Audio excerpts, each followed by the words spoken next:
আজ তো আমার ফুলসজ্জা।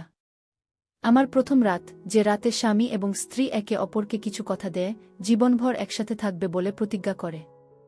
আমি এখনো পর্যন্ত আমার বরকে দেখিনি। কিছুটা তো আমাদের বংশের নিয়মকানুন ছিল যে বিয়ের আগে মেয়ে আর ছেলে একে অপরের ছবিও দেখবে না। শুধুমাত্র ছোট বোনের থেকে শুনেছিলাম যে আমার বর ভীষণ মিষ্টি। আর তাই নিজেই মনের মধ্যে স্বপ্নের মায়াজাল বুনতে শুরু করেছিলাম। এজন্য এই রাতের অপেক্ষা না জানি আমার কবে থেকেই ছিল। আর যখন আমাকে এনে এই ঘরে বসানো হলো, তখন আমি একটু ভীত ছিলাম। কিন্তু 4 ঘন্টা অপেক্ষা করার পর আমার কোমরে ব্যথা হতে লাগল। বরং অপেক্ষা করে করে তো আমার সব স্বপ্ন শেষই হয়ে যাচ্ছিল যেন। একবার ভাবলাম যে উঠে বাইরে যাই আর গিয়ে দেখি যে আমার বর আসলে আছে কোথায়। কিন্তু তারপর বুঝলাম যে বাইরে যাওয়া ঠিক হবে না। যখন চোখে ভীষণ ঘুম চলে আসলো তখন বিছানায় বসে বসে দেওয়ালে হেলান দিয়ে ঘুমিয়ে গেলাম, আর আমার জন্য এর বেশি অপেক্ষা করা অসম্ভব ছিল। আর ঠিক তখনই দরজার লক খোলার আওয়াজ পেলাম।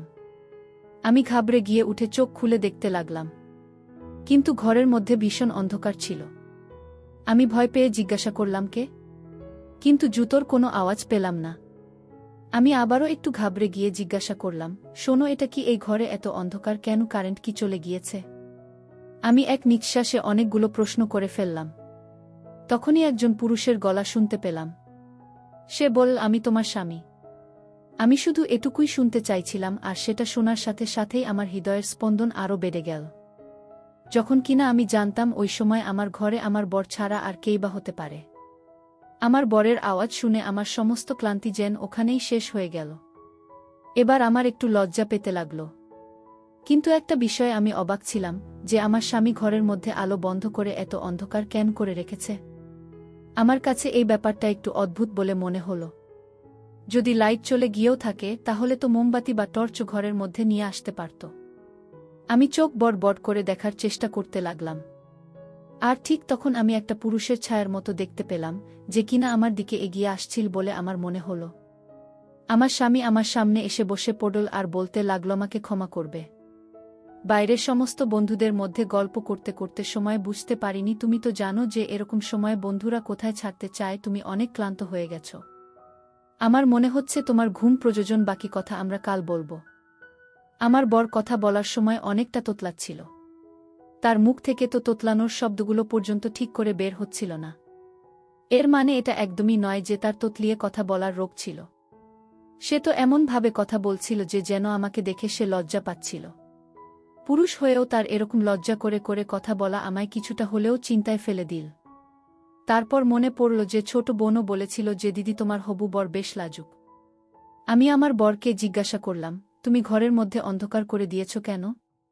তুমি কি আমায় দেখতে চাও না? এটা স্বাভাবিক ব্যাপার যে বিয়ের রাতে একটা বউ তার বরের জন্যই সাজে তৈরি হয়, যাতে তার স্বামী তাকে দেখে তার প্রশংসা করে। আমার কথা শুনে আমার বর কিছুক্ষণ চুপ করে রইল।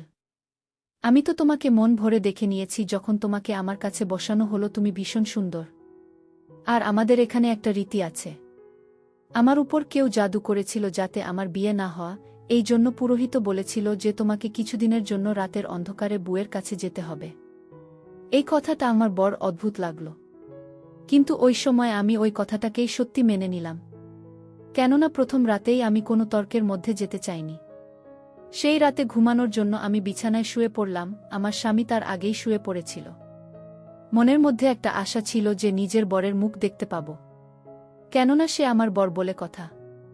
যখন সে বিয়ে করতে আমাদের বাড়িতে আসে তখনও তাকে আমার কিছু নিয়ম আর কারণবশত দেখা হয়ে ওঠেনি। রাত তো এভাবেই কেটে গেল। আমি ভাবলাম যে চলো ঠিক আছে, রাতটা কেটে যাক। কয়েক ঘন্টার ব্যাপার। সকালবেলা উঠে আমি আমার বরকে দেখব। আমি বরের কাছে শুয়ে পড়লাম। সকালে যখন আমার চোখ খুলল আমি আস্তে আস্তে বিছানা থেকে অন্যদিকে ঘুরে তাকালাম। তখন আমি চমকে গেলাম। কেননা বিছানায় সে ছিলই না। আমি ঘরের বাইরে বেরিয়ে গেলাম। বাইরে এসে দেখলাম তখন আমার শাশুড়ি চিন্তায় বসেছিল। আমাকে দেখে তার মুখে হঠাৎ করেই হাসি চলে আসলো। কিন্তু সে কিছু মুখে বলতে বলতে ইশারা করে আমাকে তার কাছে ডাকলেন। আমি যখন তার কাছে গেলাম তিনি এদিকে ওদিকে দেখতে লাগলেন। আমি শাশুড়ির কাছে গেলাম, তখন তিনি সাথে সাথে আমাকে ফু দিলেন। মনে হয় তিনি কোনো মন্ত্র পড়ছিলেন, আর তিনি আমার জন্যও মন্ত্র পড়ছিলেন। তিনি এরপর আমাকে ফু দিলেন। এটা দেখে আমার বরের কথা মনে পড়ে গেল। বোধহয় সেটা আমার আর আমার বরের জন্যই ছিল। মনে হচ্ছে যে সত্যি সত্যি তার উপরে কোনো জাদু হয়েছে, সেজন্যই তো শাশুড়ি আমার উপর কিছু মন্ত্র পড়ে ফু দিতে লাগলেন। কিন্তু সে কোথায়? আমি তো ঘরের মধ্যে তাকে দেখতে পেলাম না। তখন শাশুড়ি আমাকে বললেন যে বৌমা ও কাজে চলে গেছে। আমি ঘড়ির দিকে যখন তাকালাম তখন সকাল 7টা বেজেছিল। আর অফিসের সময় তো তার 9টা। তাহলে 7টার সময় সে কি করে চলে গেল? শাশুড়ি আমার দিকে তাকালেন আর আমার প্রশ্ন বুঝতে পেরে গেলেন। আর বলতে লাগলেন যে ওর কাজের কোনো ঠিক নেই। সে নিজের বন্ধুর সাথে মিলে কারবার করে। আর যখন মন চায় তখন ঘর থেকে বেরিয়ে যায়। তুমি জল খাবার খেয়ে নাও। আমার মন চাইল যে আমি আমার শাশুড়িকে জিজ্ঞাসা করি যে আমার বরের কি বিয়ে করার ইচ্ছা ছিল না। রাত্রির বেলা সে আমার সাথে না কোনো কথা বলল আর না নিজের চেহারা দেখালো। সে সকালবেলা উঠেই কি করে চলে গেল? এভাবেই আমাকে না দেখে? কেউ নিজের বিয়ের পরের দিন কাজ করতে যায়? আমি এই চিন্তার মধ্যেই মনমরা হয়ে গেলাম। তখন সামনের ঘর থেকে একটা ছেলে বের হল। আমি উঠে দেখলাম আর তাড়াতাড়ি আমার ওড়না গায়ে দিলাম। আমার শাশুড়ি হেসে আমাকে বলতে লাগল, বৌমা এটা তোমার দেওর। আমি তাড়াতাড়ি এক নজর তার উপর দিলাম আর তাকে নমস্কার জানালাম। সে তো চোখ দিয়েই জবাব দিয়ে সেখান থেকে বাইরে চলে গেল। আর সারাদিন এভাবেই কেটে গেল। আমি লক্ষ্য করেছিলাম যে আমার শাশুড়ি বেশ চিন্তায় থাকত। যখন কিনা তিনি স্বভাবে বেশ ভালো মহিলা ছিলেন। আমাদের সম্বন্ধ হওয়ার পরে উনি বেশ কয়েকবার আমাদের বাড়িতে এসেছিলেন। আমি তার মুখের উপর কখনো উদাস ভাব দেখিনি। কিছুক্ষণ আগে পর্যন্ত তিনি বেশ ভালো মেজাজেই ছিলেন। আমি তো বেশ খুশি ছিলাম যে শাশুড়ি আর বৌমার মধ্যে খুব জমবে। কিন্তু সে তো কথাও বলে, কি সব চিন্তা করতে করতে আনমনা হয়ে থাকে। আমি যখন তাকে ডাকি তো সে নিজের চিন্তাতে মশগুল হয়ে আমার দিকে দেখতে লাগলেন। এই বাড়িতে আমার বর শাশুড়ি ছাড়াও আমার একটা দেওর ছিল মাত্র। আমরা 4 জন মানুষ এখানে থাকতাম। আমি সন্ধ্যা বেলায় আমার বরের আসার জন্য অপেক্ষা করতে লাগলাম। একদম নতুন বউ হিসেবে সেজেগুজে আমি বসে রইলাম। তখনই দরজায় একটা আওয়াজ হলো। আমি সাথে সাথে হেসে দরজা খুললাম। যখন আমি দেখলাম আমার দেওর রামু দাঁড়িয়ে ছিল। সে আমাকে এইভাবে দাঁড়িয়ে থাকতে দেখে সঙ্গে সঙ্গে চোখ নামিয়ে নিল। আমিও তাকে নমস্কার জানালাম আর ভিতরে চলে গেলাম। অনেক রাত হয়ে গিয়েছিল। বারবার আমার নজর ঘড়ির দিকে যাচ্ছিল। না জানি আমার বর কোথায় রয়ে গেল। আমার শাশুড়ি জোর করে আমাকে খাবার পর্যন্ত খাইয়ে দিলেন। দেওর সেখানেই বসে খাবার খেল। আমি অনুভব করলাম যেন সে আমাকে লুকিয়ে লুকিয়ে দেখছিল। আমি যখন তার দিকে দেখলাম তখন সে চমকে গেল আর অন্যদিকে তাকাল। আর তারপর তার অর্ধেক খাবার ছেড়ে ঘরের বাইরে চলে গেল। আমার মাথার মধ্যে অনেক রকম চিন্তা আসতে লাগল। আমি এমনিই বসে বসে ভাবতে লাগলাম যে আসলে এগুলোর কারণ কি। আমি চিন্তায় পড়ে গেলাম। আর ব্যালকনিতে দাঁড়িয়ে আমি কাঁদতে লাগলাম। আমার চোখ দিয়ে জল পড়ছিল। বোধহয় আমি তার পছন্দ হতে পারিনি। সে হয়তো আমাকে ঘৃণা করে, অথবা তার মনের মধ্যে হয়তো অন্য কেউ আছে। আমি এভাবেই দাঁড়িয়ে দাঁড়িয়ে ভাবতে ভাবতে কাঁদতে লাগলাম। আর ঠিক তখনই ঘরের মধ্যে হঠাৎ করে অন্ধকার হয়ে গেল। হালকা আলো ব্যালকনির বাল্বে জ্বলছিল, যেটাকে আমি এমনি জ্বালিয়ে রেখেছিলাম। আর তারপর ঘরের মধ্যে চলে এলাম। শ্যাম অন্যদিকে মুখ করে বসে পড়ল। আমি আজকে সমস্ত কথা পরিষ্কার করতে চাইছিলাম। এই জন্য বিনা কিছু জিজ্ঞাসা করে বরের কাছে গিয়ে পাশে গিয়ে বসে পড়লাম। আমার কাঁধ আমার বরের কাঁধের সাথে স্পর্শ করল। তখন সে বিনা কিছু ভেবে বা চিন্তা করে দূরে গিয়ে বসে পড়ল, যাতে আমার শরীর তার সাথে স্পর্শ না করে। আমি আমার বরকে প্রত্যেকটা কথা জিজ্ঞাসা করতে চাইছিলাম যে আসলে সে আমার সাথে এরকম কেন করছে।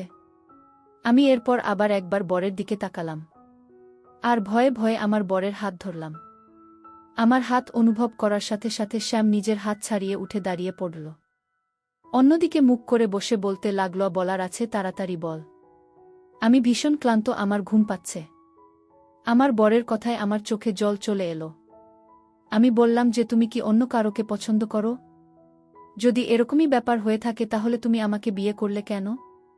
বর সাথে সাথে গলা উঁচিয়ে আমাকে বলল, আমি অন্য কোনো মেয়েকে পছন্দ করি না। ব্যাস আমার একটা বাধ্যতা আছে, না আমি নিজের চেহারা তোমাকে দেখাতে পারবো, আর না আমার কাছে তোমাকে ভালোবেসে কথা বলার মতো সময় আছে। আমার রাগ হচ্ছিল যে এরকম কি বাধ্যতা থাকতে পারে। যার জন্য আমার বর আমার থেকে দূরে দূরে পালায়, আর আমি তার কাছে যাওয়ার চেষ্টা করতে থাকি।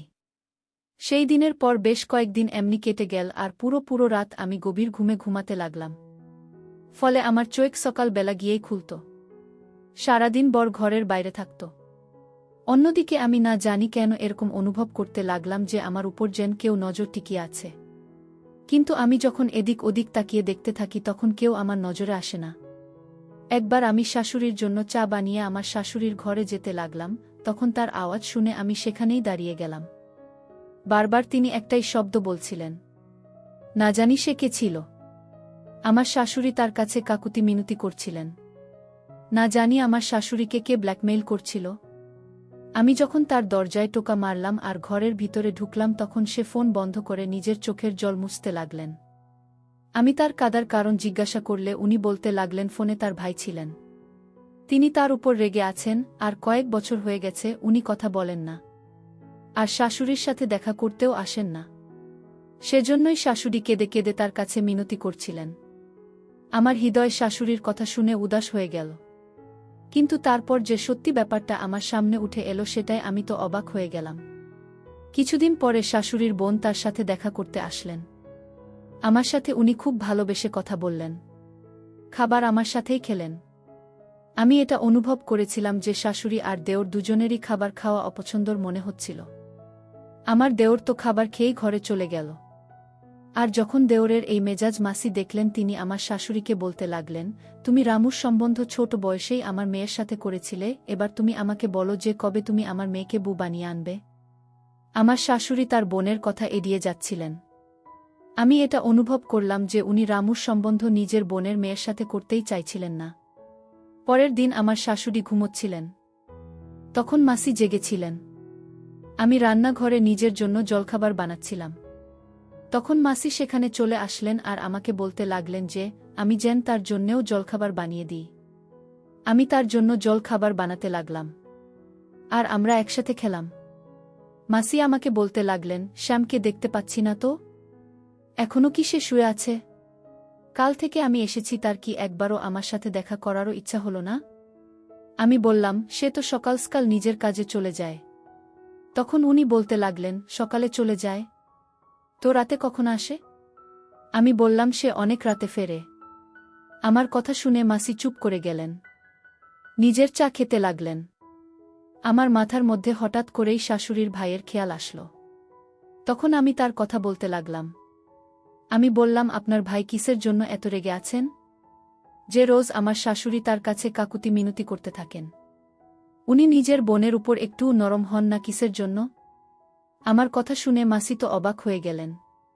বলতে লাগলেন, কোনো ভাই? আমাদের তো কোনো ভাই নেই, মাত্র 2 বোন। কথাটা শুনে তো আমি আকাশ থেকে পড়লাম।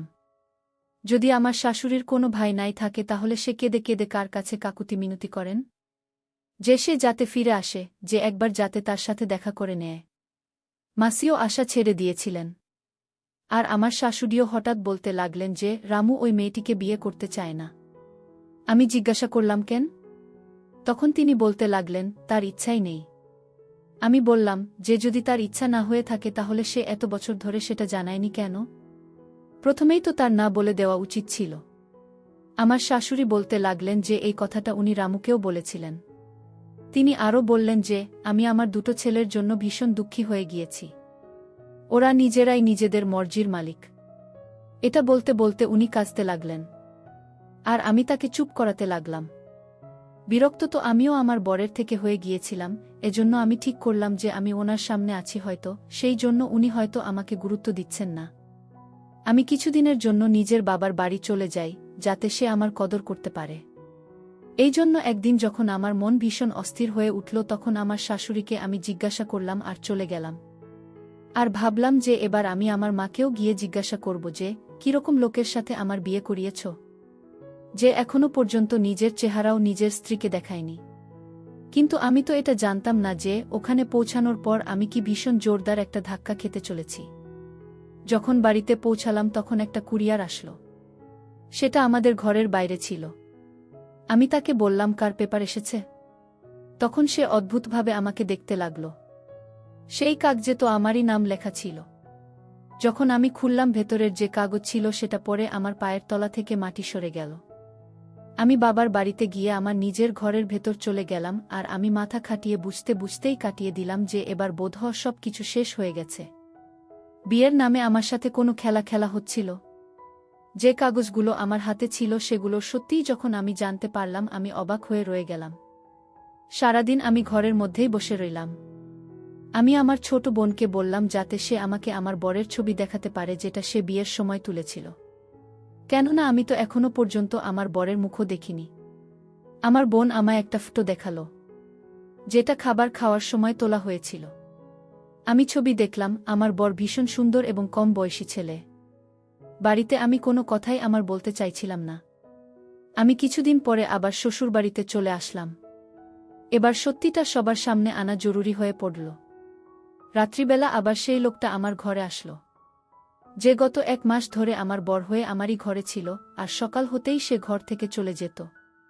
একে ছিল যে আমার মন মানসিকতার সঙ্গে খেলা করছিল। এরপর থেকে আমি নিজেই চাইছিলাম যে সে যেন ঘরের বাইরে চলে যায়। কেননা এখন আমি জেনে গিয়েছিলাম যে সে আমার বর ছিলই না। তাও আমি সত্যিটা জানার জন্য তাকে জিজ্ঞাসা করলাম যে আমি যখন বাবার বাড়ি গেলাম তুমি আমাকে কতটা মনে করেছ? আমার প্রশ্ন করায় সে ঘাবড়ে গেল আর বলতে লাগলো, তুমি আমার স্ত্রী, আমি কি করে তোমাকে ভুলতে পারি? আমি বললাম, আমি তোমাকে দেখতে চাই। আমি আজ বিয়ের ছবিতে তোমাকে দেখেছি। ওটা আমার বোন তুলেছিল, এজন্য আমার মন চাইছে যে আমি তোমাকে দেখি। আর এমনিতেও 1 মাস হয়ে গেছে। এবার আমি তোমাকে দেখব। আমি কোনো এসব জাদু ইত্যাদিতে বিশ্বাস করি না, এবার তুমি নিজে লাইট জ্বালাও, না হলে আমি জ্বালাই। সে বলতে লাগল, আমি আগেও তোমাকে বলেছি যে আমার চিকিৎসা চলছে। আর তুমি এই চিকিৎসার কে সত্যি ভাবো বা মিথ্যে, কিন্তু আমি এই চিকিৎসা না করিয়ে নিজেকে তোমার সামনে নিয়ে যাব না। আর যদি তুমি এরকম ভাবে আমাকে বিরক্ত করো তাহলে আমি আজকের পরে তোমার ঘরেও আসব না। এটা বলে সে ঘরের বাইরে চলে গেল। আমি পরের দিন তাকে আর কিছু বলিনি। সে আবার আমার ঘরে এসে শুতে লাগল। কিন্তু সে শুতেই আমি সোফায় গিয়ে শুয়ে পড়তাম। আমি ভাবতাম যে কবে এমন রাত আসবে যখন আমি ওই লোকটার সত্যিটা সবার সামনে নিয়ে আসব। পরের দিন আমি আমার কাজের মেয়েকে বাড়িতে থাকতে বললাম। আমি তাকে বললাম যে আমার শরীর ঠিক নেই। রাতে আমি দুধের মধ্যে ঘুমের ওষুধ মিশিয়ে কাজের মেয়েটিকে খাইয়ে দিলাম। আর তারপর তাকে আমার বিছানায় শুইয়ে দিয়ে আমি লুকিয়ে গেলাম। আমি সেখানে লুকিয়ে পড়লাম যেখানে ঘরের লাইট জ্বালানোর সুইচ ছিল। রাতে অনেকক্ষণ পরে সেই লোকটা আমার ঘরে আসলো আর বিছানার অন্যদিকে বসে পড়ল। আমি ঠিক তখনই লাইট জ্বালিয়ে দিলাম। আর যখন আমি সেই লোকটাকে দেখলাম আমার তো হুঁশ উড়ে গেল। তাহলে কি গত 1 মাস ধরে আমার ঘরে সেই ছিল? সে আমাকে অবাক হয়ে দেখতে লাগল। আমি বললাম, তোমার লজ্জা করে না তুমি আমার ঘরে এরকম ভাবে আসা যাওয়া কর? সে কোনো উত্তর করল না। আমি সেই পেপারগুলো আলমারি থেকে বের করলাম আর তার মুখে ছুঁড়ে মারলাম। আর কাঁদতে লাগলাম। কারণ সেগুলো ছিল ডিভোর্সের পেপার, যেখানে একটা চিঠিও ছিল। যে চিঠিতে লেখা ছিল আমি অন্য কোনো মেয়েকে বিয়ে করতে চাইছিলাম, কিন্তু আমার মা জবরদস্তি আমার সম্বন্ধ তোমার সাথে ঠিক করে। আমি হাজার বারণ করার পরও আমার বিয়ে তোমার সাথে করিয়ে দেয়। আর এই জন্য আমি বিয়ের রাতেই পালিয়ে গিয়েছিলাম। আর এবার আমি তোমাকে ডিভোর্স পেপার পাঠালাম, যাতে তোমার ইচ্ছায় তুমিও এবার বিয়ে করতে পারো। তখন তো আমার মাথা ঘুরতে শুরু করে দিয়েছিল যখন শুনলাম আমার বর প্রথম রাতেই পালিয়ে গিয়েছিল। আমার ঘরে যে আসতো যেত সে আমার দেওর ছিল। আমি জানতে পারলাম আমার দেওর এতদিন আমাকে ঠকাচ্ছিল। আমি তার কলার চেপে ধরে নাড়িয়ে তাকে জিজ্ঞাসা করলাম যে সে আমার সাথে এরকম কেন করল। তখন সে বলতে লাগল, আমি আজ পর্যন্ত তোমার সাথে এমন কিছু খারাপ করিনি যার জন্য তোমাকে বা আমাকে লজ্জায় পড়তে হতে পারে। আমি যা কিছু করেছি আমার মায়ের বলাতে করেছি। কেননা শ্যাম দাদা বিয়ে করে প্রথম রাতেই পালিয়ে গিয়েছিল। তাই মা ভয় পাচ্ছিল যে এই কথাটা যদি চারদিকে ছড়িয়ে যায় তাহলে কি হবে। এই জন্য আমি ঘরে আসতে যেতে থাকতাম যাতে তোমার কোনো সন্দেহ না হয়। আর পুরো কথাটা বন্ধ ঘরের মধ্যেই থেকে যাবে। কিন্তু আমি তোমার সাথে কোনো ভুল কাজ তো করিনি। আমি এবার বললাম, তোমার দাদা আমাকে ডিভোর্স দিয়ে দিয়েছে। এই জন্য আমার এই ঘরের সাথে এই বাড়ির সাথে কোনো সম্পর্ক নেই। আমি পরের দিনই আমার বাবার বাড়ি চলে গেলাম আর সমস্ত কথা আমার বাড়ির লোককে বলে দিলাম। কিন্তু কয়েক মাস পর আমার শাশুড়ি আমাদের বাড়িতে আসেন। তিনি আমার পরিবারের সদস্যদের কাছে ক্ষমা চাইলেন এবং রামুর সাথে আমার সম্পর্কের জন্য জিজ্ঞাসা করতে শুরু করলেন। তিনি বলতে লাগলেন, এখন আপনাদের মেয়েকে বিয়ে দিলে ভালো সম্বন্ধ পাওয়া একটু মুশকিল হবে। দোষ আমার ছেলের নাকি আমার? তার থেকে বড় কথা হল, আপনার মেয়েকে কেন শাস্তি ভোগ করতে হবে? আমি শ্যামকে ফিরে আসার জন্য অনেক অনুরোধ করেছিলাম, কিন্তু সে আসেনি। আমার বাবা মা আমাকে রামুর সাথে বিয়ে দিয়েছেন। একটা কথা বোধহয় ঠিকই বলা হয়, একজন নারীর ঘরকে যেমন ধ্বংস করে তেমনি একজন নারী তাকে আবাদও করে। ধন্যবাদ বন্ধুরা।